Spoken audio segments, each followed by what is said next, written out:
Most days I'll wake up and it's easy to forget about all the problems the world is facing. Like everyone else, I'm usually so wrapped up in my own life that the real issues of the world don't seem to matter as much as they should.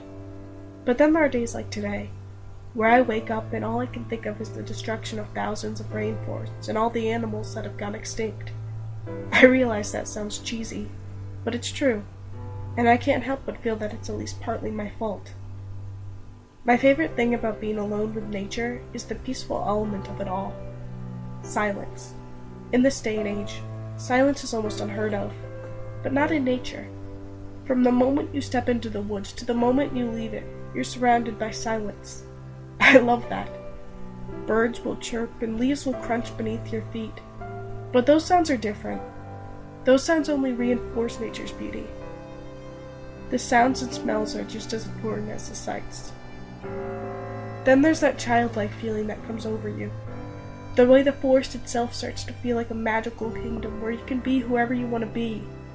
Sure, what's actually there are trees and rocks and fallen branches and leaves, but in my mind, at least for those few moments, those trees are the homes of thousands of peasants.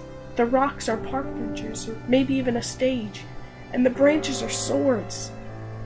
This is the kind of magical beauty that only forests can provide, and it kills me to think that eventually none of this will exist.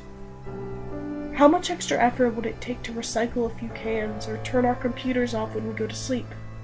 None. And yet, many of us still don't even do those little things. Why? How many losses must nature face before we decide it has had enough?